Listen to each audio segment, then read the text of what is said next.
Mute तो नहीं है चक्कर हमारा।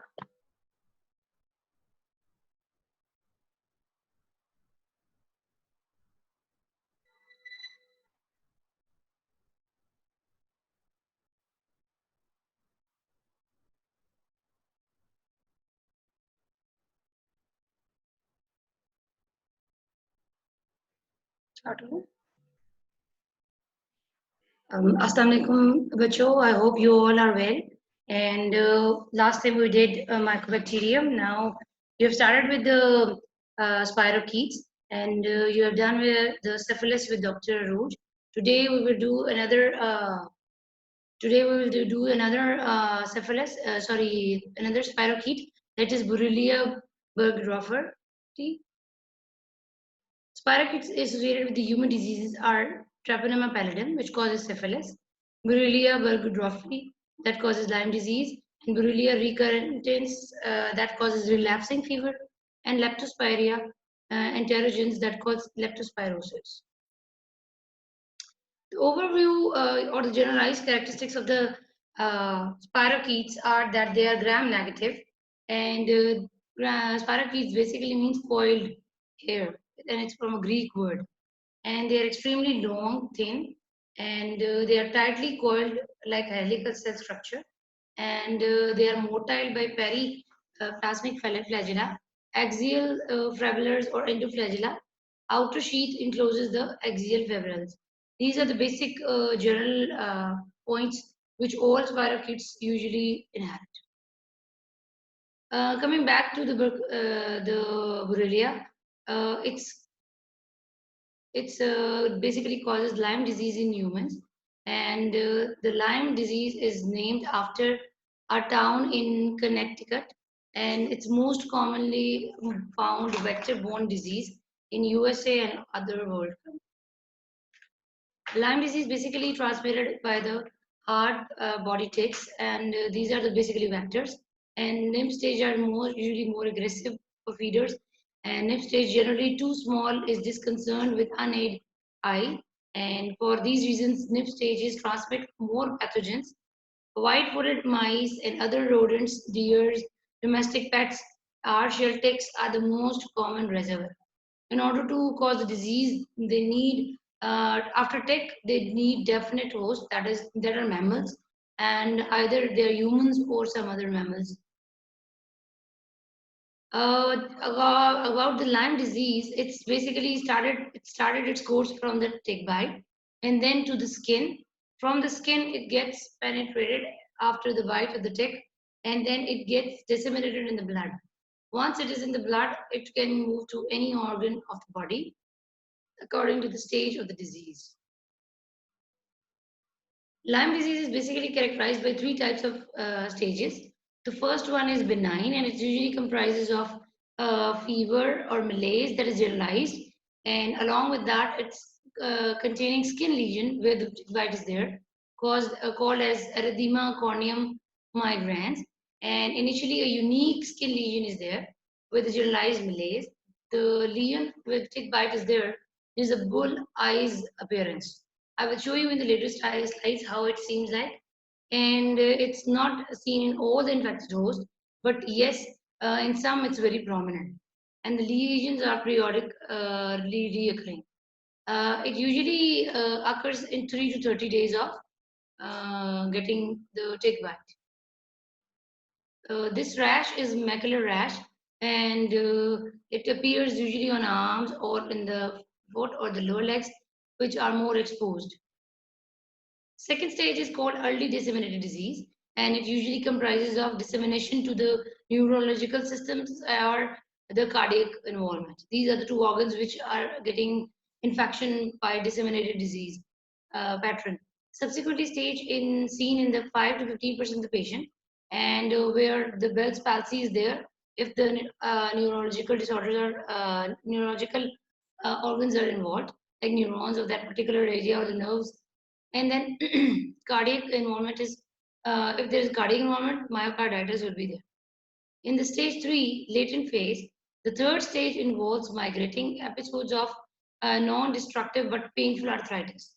Now from small or single organs, In the third stage, which is convalescent stage as well, or the latent stage, in that one, there's a huge non-destructive but a painful arthritis is there, and large joints are usually involved. It is autoimmune, so you cannot differentiate it from the other autoimmune diseases which involve the arthritis or the other joints like rheumatoid arthritis and all this stuff. But you have to rule out on the history if there is presence of any history of tick bite, or the patient is present in such areas where these tick bites are more common. Basically, the treatment of the uh, Lyme disease is doxycycline and amoxicillin, and usually the resistant patterns are not there, and so you can easily give doxycycline or amoxicillin along with this. And in the stage 3, we will go 2 or 3, we will go for ceftriaxone, because now the other organs are also involved, except the main infection in the blood. So you will go for ceftriaxone as well. For prophylaxis, doxycycline is given. Now, for which are the patients, or you can entertain them for prophylaxis. Number one, if a person is traveling to an area where the tick bite or the Lyme disease is very epidemic or very frequently seen, and then you can give to those persons who are exposed to the areas which are already present in those areas and are recurrently exposed to certain Lyme disease, this tick, which is causing the infection in the patients in that particular area. So you can get doxycycline very safely. In the lab diagnosis, as the other pattern are there, on the history or on the culture, on the history, usually patient diagnosis is there. But if you go for the treatment or the definitive lab diagnosis, culture is very rare. They don't grow very well on the culture place. So you directly go to the immunoassays like ELISA or Western blot or the immunofluorescent test. But the definitive test is PCR. That is your polymerase chain reaction for that particular DNA pattern of the organism, that is Borrelia.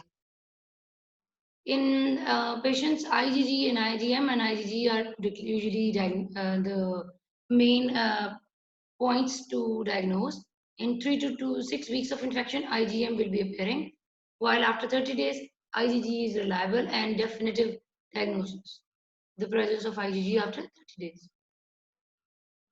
If you see, this is a chart where they differentiate between the 3 different types of Borrelia. The relapsing fever, which we will discuss later, then endemic, then another relapsing fever, and the Lyme disease. What are the reservoirs in the relapsing fever Borrelia? Humans are the reservoirs, while in the relapsing fever but endemic, the rodents and soft-shelled ticks are involved.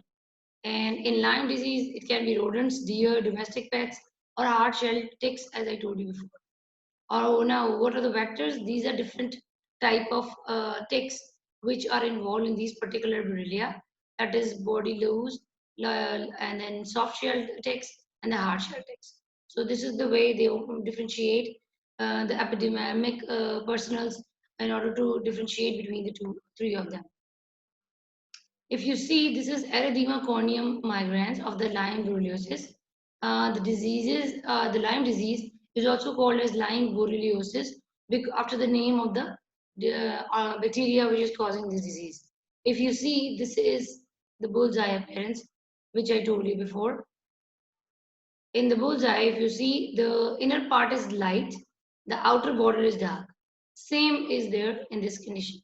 The inner part is light and the outer portion is dark. So that's why it's named as a bullseye appearance. And the next one is Borrelia recurrens. The recurrens pathogenesis that is causes relapsing fever. And the relapsing fever is or also called as tick fever, borreliosis, or famine fever. Acute infection with 2 to 14 days, and the incubation period is 6 days, and it's followed by recurring febrile episodes. There's no further clinical appearance or any other clinical findings, only that there is a fever which is relapsing. Once there, again it will come, again it will come, it will not go back. So until you start the management. And this is all about the Borrelia. Regarding this Lyme disease, you should know the basic points about the relapsing fever and about the Lyme disease. That the Lyme disease is caused by a tick reservoir as well as the bacteria is the Borrelia, and it causes three stages of the disease. The number one was the fever and the rash stage. Number two was superficial or initial disseminated disease, that is to heart or the neurological part. And the third one is to the large joints of your body, that is autoimmune arthritis. So this is all for today.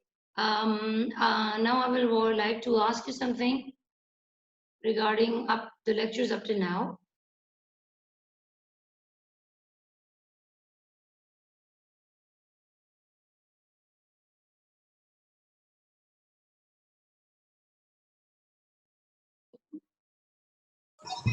Hello. Hello, Assalamualaikum. Can you hear me? Yes. Hello, Assalamualaikum.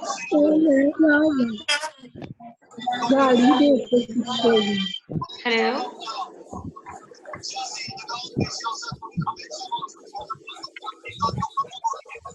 Hello.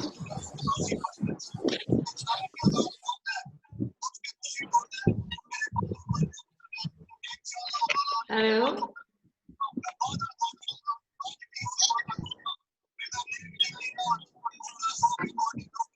Can you hear me? Yes, ma'am. Who is this? Hello. If there is any question, you can ask me, Umar.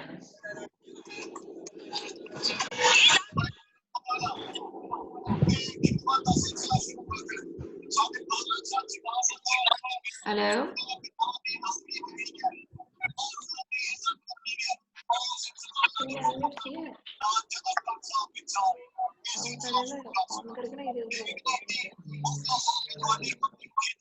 Okay, I think you all have understand everything. So I will take a bye from you, and I hope you are getting through all the lectures along with us, and that will be very very useful for you if you are reading it at your own as well from your books or any study material.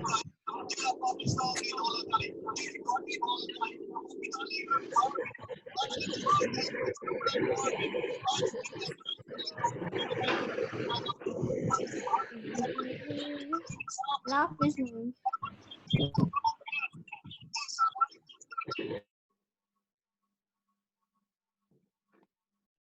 Just take it.